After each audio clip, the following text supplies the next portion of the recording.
Right, so I thought I'd just very quickly show you how to make one of these gorgeous waterfall cards, where you just pull the flap and the pictures appear as if by magic. How wonderful is that?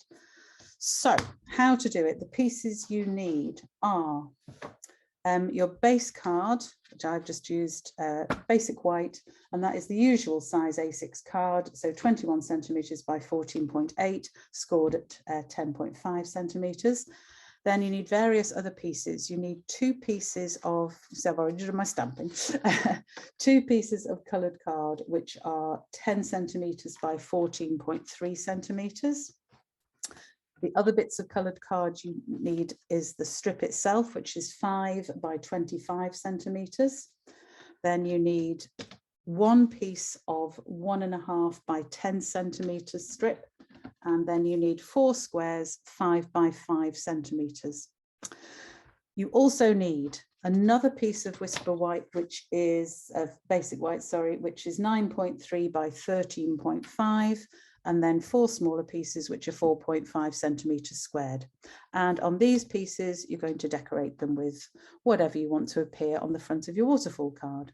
So I've prepared mine already because I want to focus this video on how to put these waterfall cards together.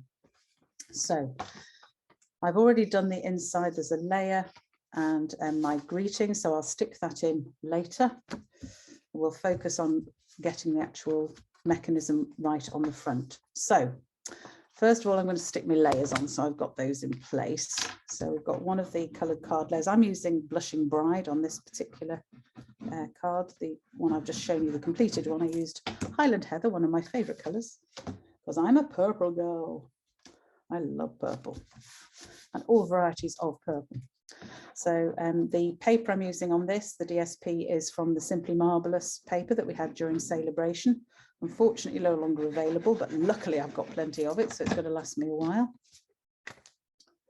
So I've decided to use that side on the front. So that's putting our front pieces together with the panels. You obviously stick your inside panels in the same way. So to make this, we need the punch top. Ooh. So I'm using the scalloped tag punch. So from one end, you're just going to put into the punch and punch down. So that gives us our pull end. And then it's about getting the measurements right at the other end. So, try and get these into the bin because I didn't manage that before. Right. So then we've got to score, and we score from the other end. So you punch one end first, and then the other end of your 25-metre strip, you're going to score at 5 centimetres, 7 centimetres, 9 centimetres, and 11 centimetres. So you've got the 4 score lines on your piece, and then we're just going to score them. So we're going to fold it down towards the flap. So when we're folding it, we're going to make sure that it's really square. That's important because otherwise it's going to jam as the mechanism. And then give that a really good fold with your bone folder. And we do that on each of those folds. Again, fold it down well. Then we'll do, I might do it that way actually, because it's better this way. It's because of the way my card was cut, and my trimmer needs a new blade and I can't find them, so I've had to cut everything with a slightly old blade, and there's a few bits on it. So we're just going to make sure that for each of those folds, we make sure it really does line up so they're straight, because it's incredibly important that this works in one straight line. So important that that's the case. Then all we're going to do, obviously you want to decorate your pieces as you want with it, whatever you want in them. And then we're going to stick these onto our 4 pieces of card here. Made a mistake on the back of this one, so we'll just hide that very quickly. That's why you always have an emergency side on every piece of card, which is lovely. That's the first one. And you need to just have some idea roughly what order do you want these to go in. I haven't decided yet, but we'll start to think about that in a minute when I've put these all on. That's 2,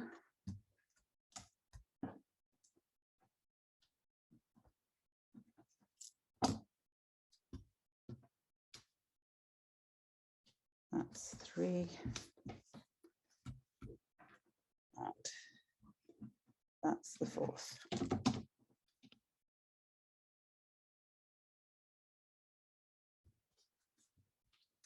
So we've now got to put it together, and this is where this strip comes in, because this strip is the important bit in the mechanism. Because when this, so she's trying to throw it away, when this pulls, we want this to stick down really well to the back of the mechanism, because otherwise it won't work.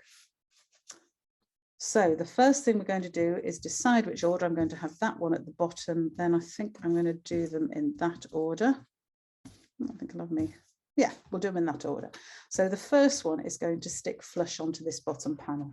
So be really careful. The key with this to make the mechanism work properly is that you make sure that this does not go over the fold in any way. So we want to put the edge up to the fold and then stick it down on the panel. So that's my first one. So the second one just sticks to part of the panel. So this next block between the creases that you made before. So again, be really careful not to get any glue on the folds itself. That has to move freely, and stick this up to the fold. So can you see how I'm sticking it up to the fold, but not over it? Really important. So then we'll have our sheep next. Same thing, I'm going to carefully stick it up to the fold, but not over it. Again, I'm making really sure that I'm getting these straight. And then the final one goes on the final fold up here.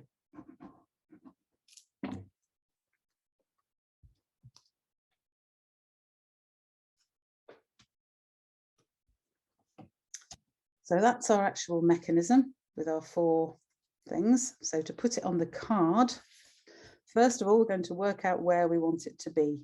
And a little tip, and guess why I'm giving you this tip, because I've done this before.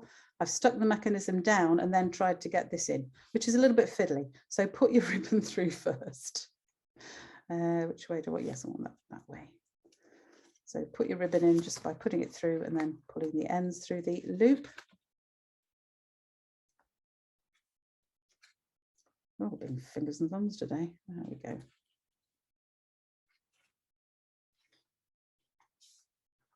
Okay, that's got my ribbon in. Do I want it that way around, or do I want it the other way around? Probably want it the other way around, actually. So I'll just take it out again and do that again. I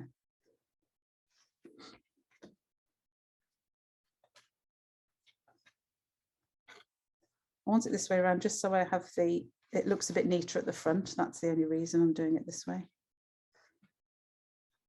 So it has the sort of loop around the ribbon at the front. There we go, like that. So that looks just a little bit neater. So I'm going to have it that way around. Now, a little tip, I will often put a glue dot in there. I did on the other one just to hold the ribbon on, because you don't want that ribbon coming off. So I'm just going to get a glue dot here.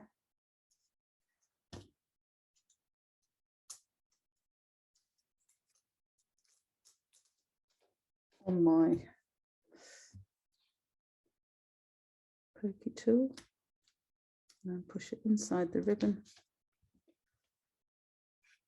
and pull the ribbon down over it.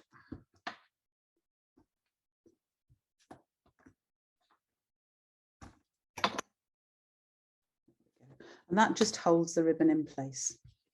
So now we've made up that mechanism, we're going to put it onto the card. So first thing we're going to do is place this where we want it to be and work out for our holding strip where we want to put the tape or the glue that you're going to use. So I want to go to about there. I'm just going to use my fingernail actually to make a little mark so I know how far to glue up there. In fact, I'll do it on this side and I can use a pencil, and then it won't matter because it won't show. And that'll show you better what I'm talking about. So I don't want any glue to go right up to there. So I'm just making a little mark, just a tiny bit away from the edge of the mechanism. See that?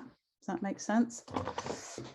So now I can glue that. Now I'm actually going to use tape because I don't want this to move. So I'm going to use a little bit of on here, a little bit of tear and tape on that. It's too big.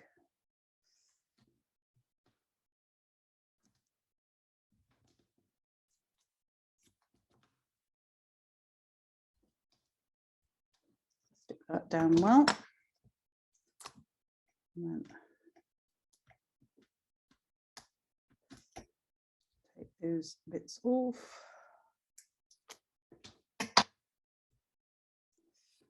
Then it needs to go just underneath. So we're going to place that where we want it to be in the middle. You can measure this if you really want.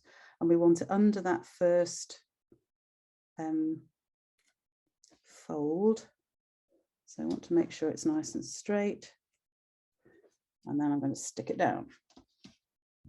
Now the next thing we have to do is actually put a piece of tape right across the middle of that, because this is where the magic happens. We fold this piece down. This is where we've got to make sure we're really straight. We fold all of this down and we stick it on there. And then we have a waterfall card. And that's how to make a waterfall card. Hope you enjoyed that, and come and see me again soon. Check out my website, craftycarolscards.co.uk, where you'll find instructions for this and many, many other cards, I have to say. So do come and join me and sign up for the email list if you haven't. And don't forget to subscribe to this channel so you can see more videos from me soon. Bye for now.